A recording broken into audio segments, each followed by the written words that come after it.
Bienvenidos a un nuevo episodio del ciclo de formación ambiental de Circularis y hoy vamos a tratar biodiversidad.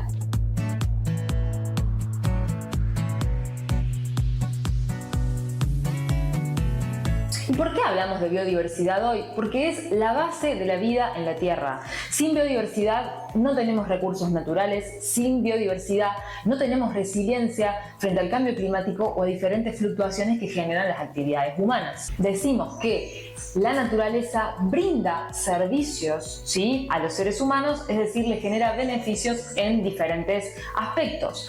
Por un lado tenemos servicios de abastecimiento, ¿sí? Nosotros necesitamos, por ejemplo, de madera para construir casas, para construir muebles, para desarrollar diferentes objetos, productos, necesitamos del suelo para producir nuestros alimentos o también para extraer áridos. Después están los servicios de regulación, que en general son los diferentes ciclos biogeoquímicos que permiten la circulación de los nutrientes en los ecosistemas, que están, por ejemplo, el ciclo del nitrógeno, el ciclo del fósforo, del agua o del carbono, que necesitan siempre mantenerse en equilibrio. Después están los servicios de apoyo, que en realidad son servicios que permiten el desarrollo de otros servicios. Por ejemplo, los organismos productores, como las plantas, permiten justamente que se genere esta circulación de los nutrientes. Y por último, los servicios culturales, ¿sí?, que son justamente aquellos beneficios que los humanos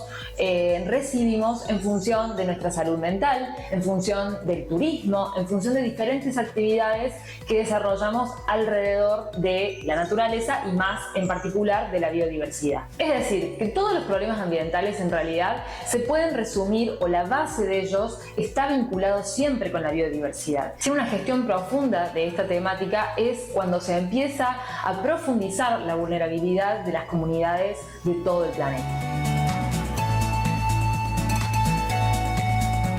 Pero entonces, para que quede claro, ¿qué es la biodiversidad? ¿Sí? La biodiversidad puede abordarse desde tres perspectivas y es muy importante tener en cuenta estos niveles de complejidad para que después podamos analizar causas, consecuencias de su pérdida. Entonces, la biodiversidad, por un lado, tiene que ver con la diversidad de especies, que es lo que más popularmente entendemos, ¿no? La cantidad de plantas, animales, hongos distintos que puede haber en un ambiente. Ahora, también incluye la diversidad genética, es decir, en una misma especie tenemos incluso dependiendo de su ubicación geográfica o de los distintos niveles de adaptación que va desarrollando esa especie, va a tener diferentes códigos genéticos. Eso también incluimos dentro del análisis de la biodiversidad. Y por último está la diversidad de ecosistemas, que incluye justamente los ambientes, los procesos ecológicos y los diferentes hábitats que justamente condicionan esta diversidad de especies y esta diversidad genética.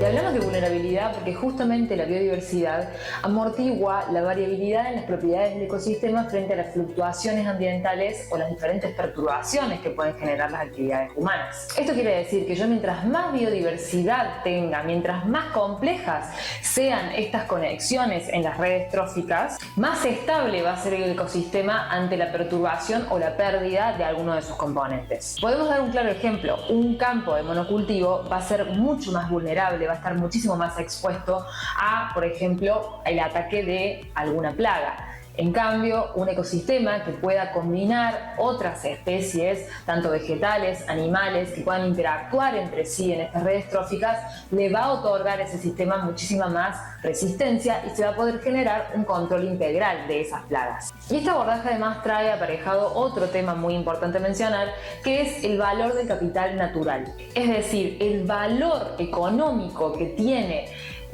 la posibilidad de conservar esa biodiversidad y los beneficios asociados a esa conservación. Por ejemplo, los costos en productividad o los costos en salud que yo me estoy ahorrando al poder conservar esa biodiversidad. Si yo sostengo una barrera física, un monte que me permita evitar, por ejemplo, la proliferación de ciertas enfermedades, son costos que después no voy a tener que contabilizar en insumos médicos, en camillas o en salud en general.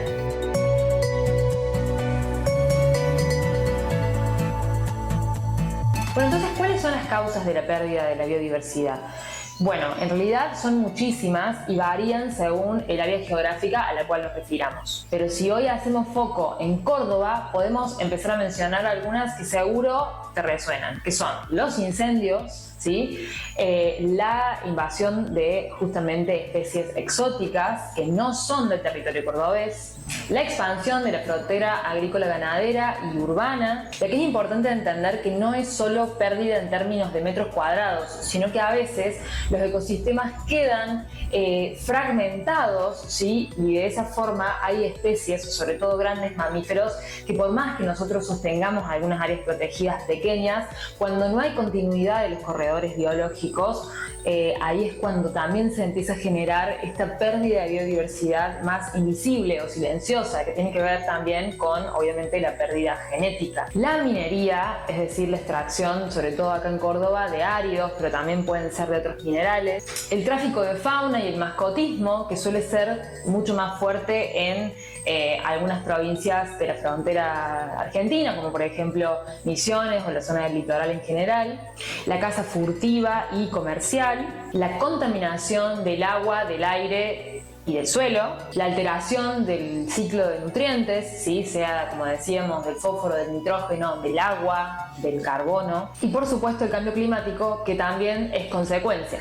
Pero tenemos que entender que esta pérdida, ¿sí? Al igual que dijimos al principio, que la biodiversidad la abordamos desde una triple perspectiva, bueno, a esta pérdida también, ¿sí? Cuando nosotros tenemos especies en el listado de la Unión Internacional de la Conservación de la Naturaleza, cuando tenemos, por ejemplo, señalada una especie en peligro de extinción, no tiene que ver solamente con una pérdida de la cantidad de individuos, sino también de sus posibilidades de prosperar en relación a otras especies, en relación al ambiente en el que se encuentra radicado. Entonces, ahí es donde tenemos que empezar a entender que esa pérdida aborda una complejidad muchísimo más amplia que la que por ahí solemos pensar. Y las consecuencias de esta pérdida claramente tienen que ver con la pérdida de estos servicios ecosistémicos que mencionábamos antes. Entonces tenemos pérdida de seguridad alimentaria porque se rompen justamente las redes que sostienen la posibilidad, por ejemplo, de producir alimentos,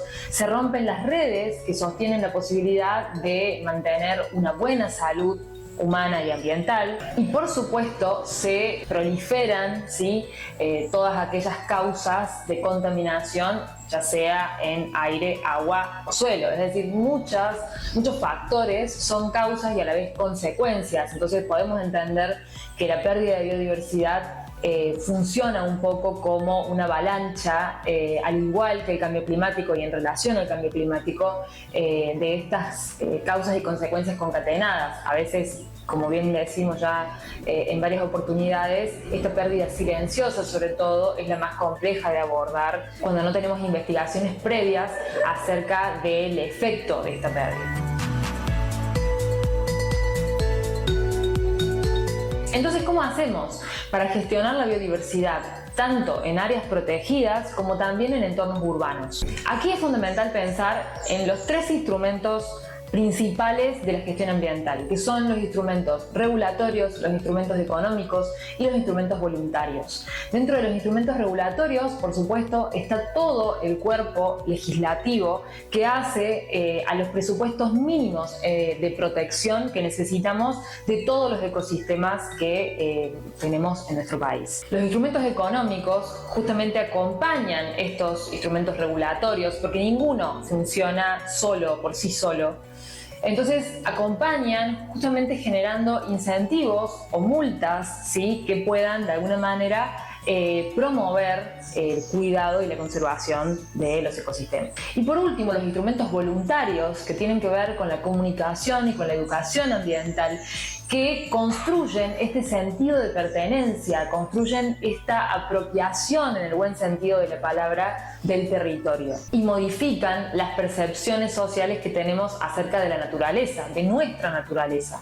De esto vamos a hablar más en detalle con nuestra invitada de lujo, con Nadia Lavrov, que justamente habla muchísimo sobre el valor de conservar lo nativo. Porque cuando hablamos de lo propio, muchas veces nos cuesta pensar en identificar especies animales animales o vegetales que sean de territorio, en este caso cordobés, ¿no? Tenemos muy en claro, por toda la educación que hemos recibido en diferentes medios, de cuáles son estos animales, por ejemplo, valiosos de la macrofauna carismática, como se le dice, en relación a los elefantes, a las cebras, a las jirafas. Tenemos muy en claro, entendemos rápidamente a qué animales nos estamos refiriendo, pero no así muchas veces con la fauna nativa.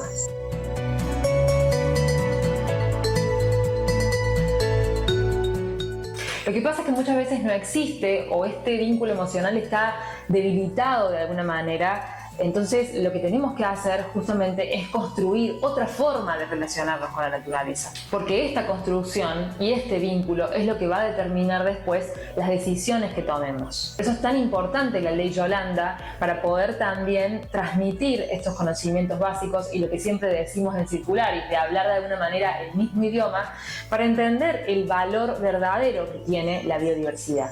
Y ahora sí, vamos a presentar a nuestra invitada de lujo.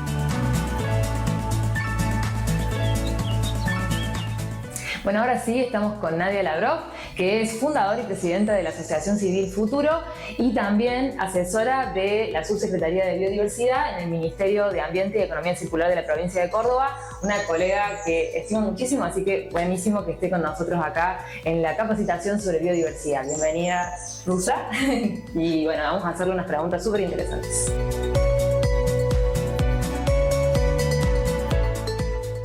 Bueno, ¿cómo nació tu vínculo con la biodiversidad y en particular con el monte nativo de Córdoba? Mi vínculo con la biodiversidad, primero me parece que es importante dejar claro, aunque sea a grandes rasgos, qué es el concepto de biodiversidad, que en algún momento se habló como, bueno, la diversidad de vida, lógicamente por la palabra es variedad, diversidad de vida, que muchas veces se relaciona solo con flora y fauna, pero va más allá. También tiene que ver con también incorporar otros reinos como los hongos, tiene que ver con incluirnos a los humanos y a las formas de vida, a las diferentes culturas dentro de la biodiversidad, como parte de nosotros de la fauna, ¿no?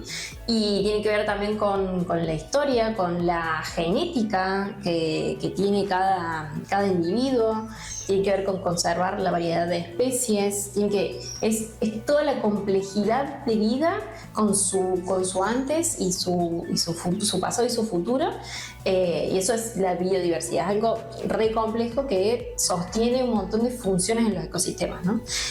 Mi vínculo con la biodiversidad, en general con el ambiente, yo soy una persona de ciudad, así que no tengo como esa cosa de haber nacido, sí, o sea, haber sido criada en el monte. Es más que me pasó de grande, de curiosa, de decir, bueno, ¿qué es lo nuestro, no? ¿Cuáles son nuestros ecosistemas? Recuperar esa historia y empezar a reconocer y contactarme con un montón de gente, principalmente por reclamos ambientales, ¿no? Yo básicamente empecé cortando calles y después aprendí a reconocer las plantas por las cuales estaba pidiendo que se protejan, ¿no?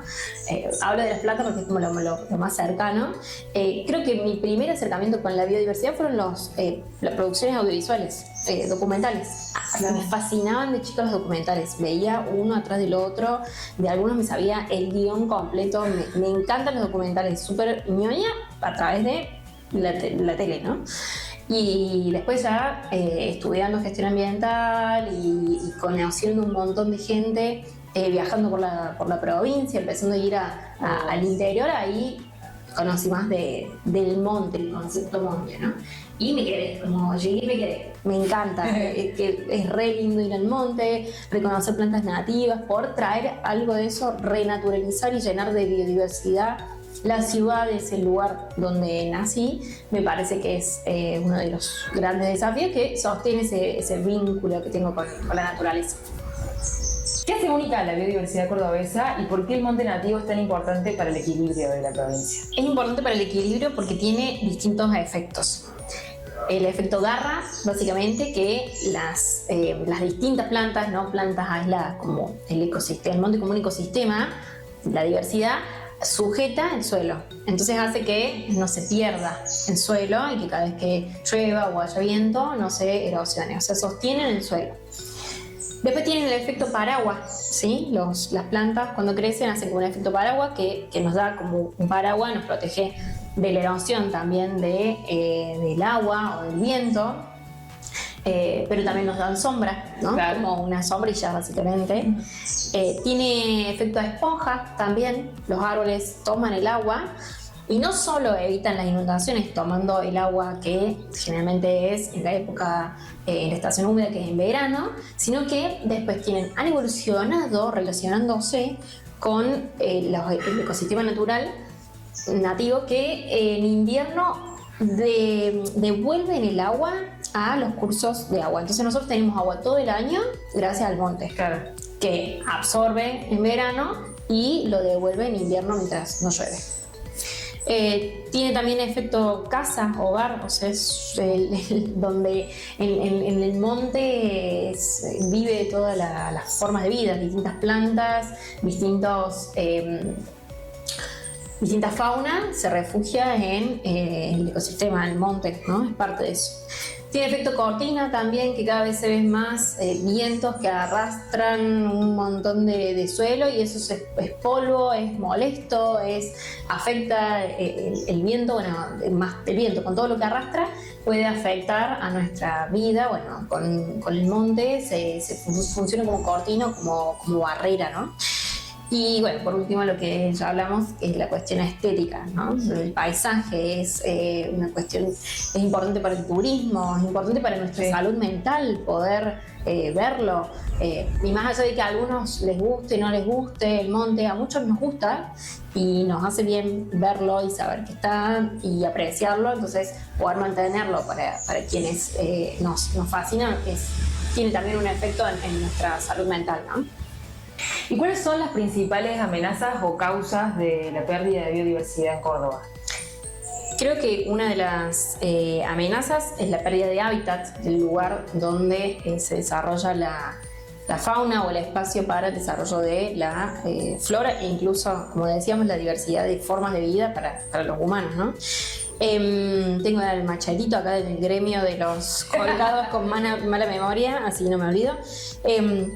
La contaminación, Sí. otro de las amenazas, los incendios, que es como mi obsesión del último tiempo, un tema complejísimo que arrasa y cada vez más por el cambio climático, que también es otra de las amenazas. La caza, particularmente para fauna, la caza, la pesca, el atropellamiento, o sea, las distintas actividades, el atropellamiento, el mascotismo, también. La electrocución, el ahogamiento, todo eso particularmente para fauna y tanto para fauna como para flora, la invasión de especies exóticas invasoras justamente, que son un problema, lo que los expertos que saben dicen que es como un incendio silencioso, ¿no? Claro. Arrasan,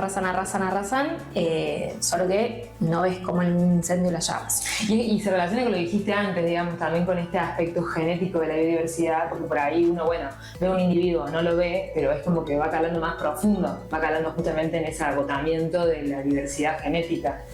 Sí, la genética primero que es algo muy complejo de estudiar. Claro. Entonces, poder hacer un seguimiento de qué tanto estamos perdiendo de biodiversidad es muy difícil, porque es difícil ya tener los datos para decir, bueno, lo que está sucediendo es esto se ve amenazado de esta forma, en esta cantidad, es complejo, entonces uno podría aplicar el principio precautorio de, bueno, tomar medidas sin tener datos específicos, genéticos, pero sí es importante invertir en ciencia, en investigación y poder tomar decisiones que un poco proyecten cuáles serían las afecciones, por ejemplo, la producción de plantas nativas, ¿no? Uno por ahí dice un algarrobo es nativo, sí, pero no es lo mismo un algarrobo del norte de Córdoba a el sur de Buenos Aires. Claro. Cambian incluso la genética porque han evolucionado en ecosistemas que tienen algún parecido, pero tienen diferencia. Entonces, no es lo mismo el algarrobo en Córdoba del Norte, va a tener una hoja mucho más chiquita y más espinas. Y un algarrobo en Buenos Aires tiene espinas más chicas y hojas más grandes. Claro. No deja de ser un algarrobo, pero su genética es distinta. Claro. Entonces, poder plantar árboles hechos con semillas locales, recolectadas en la zona, mantienen la genética en el lugar, ¿no? Claro, Y no para ser más resistentes también a la plaga de acá, o a los predadores. Digamos. Y no con una sola genética expandirlo para todos lados, ¿no? Como poder aprovechar y ir siempre observando y replicando lo que la naturaleza genera, ¿no? Como poder hacer ese ejercicio de entender esa coevolución de las plantas y de la fauna con sus ecorregiones, que son como las provincias de la naturaleza, ¿no? De la biodiversidad. Sí. Como tienen sus propios límites y se distinguen según el relieve, el clima y el suelo. Entonces, respetando esas condiciones, uno, manteniendo esa genética local, puede hacer que, como decías, también sobrevivan ante una amenaza, pueden responder de otra manera. Si se afecta solo una genética que no pudo resistir, tenés todo de reserva, todo un montón de diversidades de genéticas que pueden resistir, ¿no? Claro, más las redes con las otras especies y su vínculo con el suelo, con todos los factores, digamos, del ambiente que el de Buenos Aires desconoce, digamos. Exactamente. No, porque además no es solamente la cosa, lo vivo solo y como individuo, sino las relaciones que se dan entre plantas y animales, entre los mismos animales, debajo del suelo, que muchas veces no lo vemos. Hay un montón de interacciones que se van perdiendo. Mira, hace poco veía un estudio en el que comentaban que para mejorar el rendimiento de los cultivos se aplicaban microorganismos que mejoran las interacciones en el suelo, ¿no? Y por ende la disponibilidad de nutrientes para las plantas. Pero que las mejores no eran las que uno se incorporaba, sino cuando había un montón de microorganismos nativos del suelo, porque eran los que más estaban adaptados a esas condiciones, ¿no? Ese espacio, ese ecosistema. Entonces, mira cómo por ahí algo que uno separa naturalmente, la naturaleza de la producción, se encuentran. Hay cada vez más estudios de cómo sostener la biodiversidad y promoverla mejoran los rendimientos de cultivos. Y estudios de gente local de Córdoba que está viendo el análisis de la calidad de los granos, la calidad de los aceites que surgen de los cultivos. Bueno, se mejoran cuando hay más biodiversidad, más polinizadores, mejores suelos con más interacciones. Y bueno, un poco de la mano de lo que veníamos diciendo, ¿qué consecuencias concretas genera esa pérdida, tanto a nivel social, económico o ambiental, en el territorio? La más conocida cuando hablamos de biodiversidad es la extinción de especies, que está en aumento, cada vez se extinguen más especies, muchas que a veces no llegamos a estudiar. En Córdoba, por ejemplo, particularmente, tenemos algunos monumentos naturales que son especies que tienen el mayor grado de conservación de especies de fauna, ¿no? Y es importante poder recuperarlas porque muchas de ellas son especies paraguas, como si recuperas esa especie puedes recuperar todo un ecosistema. Claro. Y es importante que entendamos que no es que se extingue una especie y se extingue solo un nombre científico menos para aprendernos o que quede en el pasado, sino que se van perdiendo un montón de lazos que hay entre los seres vivos que permiten que se den un montón de funciones, como la provisión de agua, y saber complicaciones en eso, los elementos que necesitamos, en cuestiones climáticas, afecta las funciones del clima, principalmente relacionado a la flora, ¿no? Claro. A la flora nativa. La aparición de plagas es clave. O sea, algunas especies, cuando se corta la red trófica, que es la que aprendemos cuando somos chicos en el colegio, empiezan a prosperar más algunas especies y a veces se convierten en plaga, es decir, nos empieza a afectar o a traer consecuencias económicas o a la salud, y eso es a causa de la pérdida de biodiversidad. No nos olvidemos que tuvimos una pandemia, ¿no? Y claro, esa pandemia también fue parte, se habla, los estudios científicos indican que por la pérdida de biodiversidad de dos maneras. Una, por perder estas redes tróficas que son un poco las que regulan la cantidad de especies que hay, digamos, de individuos de cada especie. Cuando perdés toda la cadena, algunas prosperan y terminan trayendo consecuencias, ¿no? En el caso de los virus sucede eso. Pero además también porque cada vez rompemos más hábitats, avanzamos sobre los ecosistemas y nos vamos acercando a especies de fauna silvestre que tienen algunas enfermedades y empezamos a tomar más contacto, a relacionarnos más de cerca, y eso hace que haya posibles contagios que no podamos regular de ninguna manera y que terminen, deriven en pandemias, ¿no? Sí, que pasó algo muy similar con el ébola, digo, son como la ruptura de las barreras físicas tal cual. O sea, literal, las barreras que hacen que ese virus no venga a vos, tal cual. Desde tu rol en el Estado y en las organizaciones, ¿qué estrategias destacarías como ejemplo de la gestión? Desde el Estado, me parece que es importante que haya personas que ocupen los roles de toma de decisiones, que escuchen, que se asesoren, que puedan tener un buen vínculo con quienes ya vienen trabajando en distintos proyectos y que también tengan la creatividad política y la voluntad de transformar las cosas. Eso como línea general. Después, como proyectos puntuales, desde lo que me toca coordinar, el tema de los incendios, que han salido reportes recientes del año pasado, de este año, hubo muchos avances en tema de incendios forestales, mucho avance humano, ¿no? Preventivo, no del incendio, que este año quemó muchísimo menos. De hecho, si este año no se quemaba el Parque Nacional Quebrada del Condorito, que es de gestión, jurisdicción nacional, y Huazapampa, que es un lugar de muy difícil acceso, iba a ser el año con menos incendios en los últimos 20 años. Claro. Siendo que el año pasado se quemaron más de 100.000 hectáreas. ¿Qué sucedió en el medio? Mayor coordinación entre ministerios, o sea, la participación activa del Ministerio de Ambiente, que no estaba sucediendo, poder trabajar más, reforzar la prevención, la restauración, poder plantar más nativas. A veces las exóticas como los pinos son inflamables, entonces promover más las nativas, poder trabajar en coordinación me parece que es una cuestión clave, y también que se vinculen las distintas partes, ¿no? Muchas veces era como unos por un lado, otros los bomberos por un lado, los ambientalistas por el otro. Bueno, poder empezar a juntar, sobre todo en incendios, sí, a juntar las partes y a ver que hay acuerdos. En lo que nos toca, generamos distintos talleres de prevención de incendios, bajo el lema Hablemos del fuego mientras el fuego no está.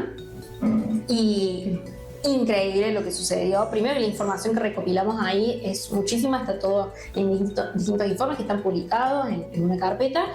Y después volver a un lugar donde se había dado un taller y que nos digan, che, acá a partir del taller pudimos llevar adelante este proyecto donde nos contactamos con tal que tenía el mapa que necesitábamos y ahora estamos trabajando en orientar, en generar los reservorios de agua necesarios, que ya haya así, no solo en un lugar, sino en varios lugares. Experiencias concretas promovidas a partir de generar esos espacios de acuerdo. Ya está, estamos hechos. Me parece que el tema de incendios, que es muy arrasador, es muy particular en nuestra provincia, que venga teniendo efectos y resultados positivos es clave, es muy satisfactorio. Hay mucho por hacer todavía, muchísimo, pero hay más información para tomar las decisiones para seguir en ese camino. Después el tema del tabaquillo. El tabaquillo, que es un árbol que es prácticamente el único que crece en los ecosistemas, los bosques de altura de la provincia de Córdoba, en las sierras grandes, ¿no? Y hay organizaciones, más de 10 organizaciones que vienen hace varios años, en algunos casos hace decenas de años, trabajando en producir este árbol muy particular, que es el que básicamente hace que nosotros hoy en Córdoba capital y alrededores podamos abrir la canilla de agua y que salga agua. Nada más y nada menos. Porque son los que juntan el agua en la altura justamente y abastecen a nuestros tanques de agua, que son las sierras grandes, ¿no? Entonces, si hay tabaquillo, hay agua en nuestras canillas. Y ya se han plantado en la provincia más de 1 millón de tabaquillos. Y eso es algo que tiene continuidad, que se sigue haciendo en contacto entre organizaciones, estados provinciales, locales. Sí, todas las temporadas. Todas las temporadas. Es una locura. No hay otra experiencia así en toda Latinoamérica, no sé si en el mundo, donde se plante una sola especie en tal cantidad, en tal escala, y con tanta continuidad hace años. Bueno, no por nada nosotros seguimos abriendo la canilla y teniendo agua, cosa que no pasa en todo el mundo. No, exactamente. Y diría desde la experiencia de las organizaciones, particularmente desde Futuro, creo que uno de los proyectos que más efectos positivos ha tenido es el de Quiero a mi árbol, que es un proyecto de arbolado urbano, que no se trata solo de hacer jardinería, decimos, sino que hacemos educación ambiental en un espacio que no suele ser lo que relacionamos a educación, no es un aula, sino que es la vereda, y no es solamente a niños, sino que es a adultos, ¿no? Adultos con los niños de distintas edades, o sea, personas varias que tienen interés por plantar su árbol, aprenden. ¿Cómo hacemos para llegar a llevar ese árbol ahí? Que tiene que ser una especie nativa, hay que reconocerla, hay que recolectar la semilla, hay que producirlo, eso es todo un tiempo, todo un conocimiento, todos recursos, para que si ese árbol está bien cuidado pueda prosperar. Si no, es todo un montón de energía que se desperdicia simplemente por no saber cómo cuidarlo, ¿no? Entonces vamos, tocamos la puerta, la persona tiene que salir, un montón de jóvenes se han sumado y que por primera vez han agarrado la pala, literal, para este proyecto, y se van todos chochos porque además, mira, tengo la pulserita esta, me la dio una nena hace poco, Rufina. Terminamos haciéndonos amigos de los vecinos. Una señora nos dijo, chicas, vengan, quieren ver las orquídeas que tengo en casa. Así que vimos la colección de orquídeas. Eso fue una de las últimas veces, pero siempre le pasamos súper bien. La gente es muy amable. Se restaura, esto que hablamos de restauración ecológica, no es solo ecológica, sino también social. Entonces, recuperamos lo nativo, con sus funciones, con la identidad cordobesa en las veredas, y además también contactamos con los vecinos, les queda nuestro contacto por cualquier duda, ya después si preguntan sobre gestión de residuos, sobre compostaje, sobre fauna, bueno, son un montón de cosas que se pueden resolver a partir de esa vinculación, ¿no? A partir de un árbol, la pala, la vereda y un vecino buena onda. Sí. ¿Qué desafíos enfrenta hoy la gestión ambiental y la gobernanza de la biodiversidad en la provincia de Córdoba? Bueno, como asesora en biodiversidad, creo que el desafío es poder darle continuidad a un montón de cosas que están sucediendo, que son potentes, por lo menos desde el rol que me toca como técnica. Ha habido mucha escucha de parte del gobierno provincial, donde se ha hecho lugar a un montón de temas, desde empezar a abordar la prevención y la restauración en relación a los incendios, que era algo que no se trabajaba, a potenciar la producción de flora nativa, de promover solamente desde el gobierno la flora nativa como bueno, una herramienta para también relacionada al empleo verde. Me parece que poder darle continuidad a eso y dejar una base para que cada vez se vayan agregando más temas, eso me parece que es una cuestión central. Generar información, todo el tiempo estar generando información para tomar decisiones basadas en datos, basadas en la ciencia, eso es clave y eso requiere un montón de inversión, que es difícil en tiempos de crisis, ¿no? Como la situación es crítica, tenés que repartir un montón de recursos. Bueno, en parte de las investigaciones generan datos para tomar decisiones incluso más eficientes. Decís, bueno, voy por acá con la certeza de que eso va a tener algún resultado, ¿no? Por ejemplo, en el control de exóticas invasoras, de flora exótica invasora, sabemos que al controlar eso podemos tener mejor provisión de agua, y el agua es necesaria para la vida de la gente en lo cotidiano, pero también para la producción, ¿no? Entonces, poder generar información en todos los aspectos relacionados a biodiversidad es clave. Poder ganar escala. Córdoba es una provincia gigante con mucha diversidad cultural, con concepciones de la naturaleza relaciones muy distintas, con paisajes distintos, con formas de producción distintas. Entonces, poder hacer ganar escala entendiendo cada una de las particularidades de los territorios es otro desafío. Creo que hace falta tener más personas todavía aliadas. Eso creo que es un trabajo que se ha resuelto de alguna forma, pudiendo contactar con distintos instituciones o proyectos de los territorios que no solo tengan formato de gobierno provincial, ¿no? Claro. No solo más gente dentro del gobierno provincial, sino asociarse con los gobiernos locales, que son claves en cualquier transformación, con los distintos proyectos de áreas protegidas, ya sean privadas o de distintos niveles, las mismas provinciales, pero también municipales o privadas o nacionales. poder, esto que decimos siempre, de hacer con otros, ¿no? Sí, poder sí. contactar con organizaciones, sí, contactar, como aumentar esa red con distintas organizaciones que estén trabajando cosas que están funcionando. Bueno, si hay un resultado positivo, ayudar a que eso crezca. Creo que es otro de los desafíos para que eso gane escala, que no sea solo una acción chiquita, sino hacer un montón. No es solo un pulmón verde, crear una red de pulmones verdes. No es solo un control de exótica, sino un montón. No es solo un poquito de tabaquillo, sino millones de tabaquillos que se deforesten. No solo abordar el incendio en una localidad, sino en toda la provincia. Bueno, que funcione de forma autónoma más allá de la red, que uno pueda como eso, conectar, pero que funcione de forma autónoma. Claro, y que gane escala. Claro, cual, sí. En el tiempo y en el espacio. Sí, que sí, no sí. sean solo experimentos chiquitos, sino que eso se pueda expandir y que sea una política pública a nivel provincial, que llegue a todos los territorios. ¿Qué rol puede tener la ciudadanía en la conservación y en la restauración de la biodiversidad? Creo que la ciudadanía, primero, informarse correctamente y no repostear en redes cualquier cosa, ¿no? No caer en las fake news, ni abordar la cuestión desde el hate, sí, ni fake ni hate, diría. Que tengamos información certera, que está bueno poder acudir a las organizaciones o a las autoridades que tienen la información correcta. No plantar más plantas exóticas invasoras, saber cuáles son las especies nativas e ir por las nativas, que incluso traen algunas ventajas, muchos no saben, pero en vereda, vieron que mucha gente se queja de que el árbol, la raíz del árbol te levanta la vereda.